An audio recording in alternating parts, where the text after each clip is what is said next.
The second slide deals with the Torah, or the laws of Moses, or the Pentateuch. The word Torah means law, and the Pentateuch means five scrolls, which refers to the five different scrolls of the first five books of the Old Testament. This is where the Jewish law was found, and in fact, it contains all of the Jewish laws that God intended the people to follow and obey. Now, there are many different types of laws that appear in these first five books of the Bible, and they deal with all aspects of Jewish life, such as property rights, marriage rights, war, um, vengeance, uh, how to uh, how to be pure, and to take the Sabbath off from work, among many other things.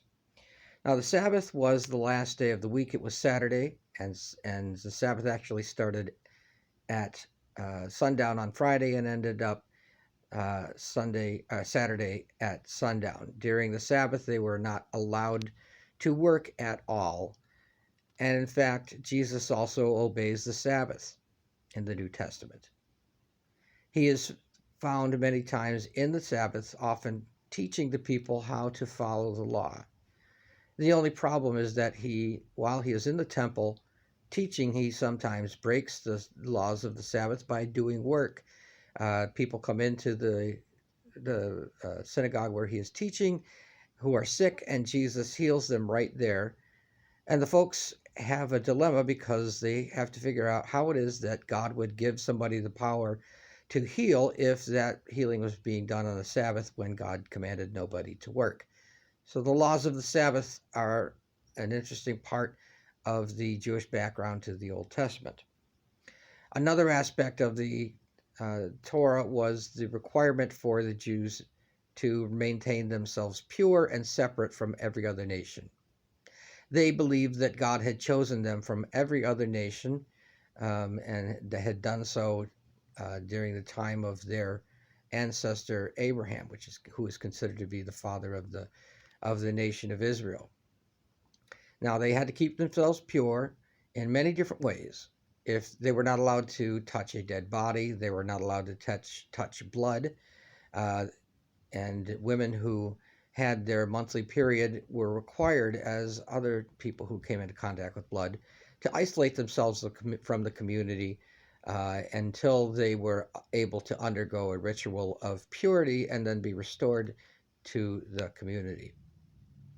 Another way in which they kept themselves pure was not to intermarry with people from other nations.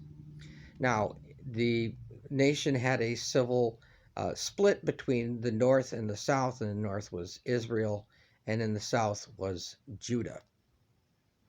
The Israelites were invaded by the Assyrians in 721, 722, and uh, and they were forced out of their area. Although some of the people remained in Israel, and they intermarried with people from other parts of the Assyrian Empire.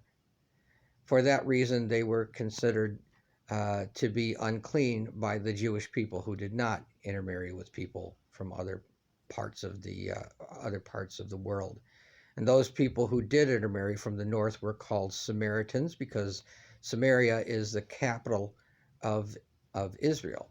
So that is a discussion in the New Testament.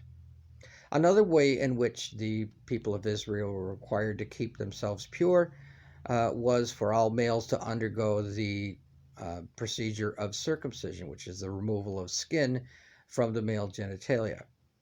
That was a way in which God commanded Abraham to separate the males in his clan from everybody else. And in the New Testament, that issue comes up for discussion. There are various views in the New Testament about whether or not people who become Christians need to undergo circumcision in order to be Christians.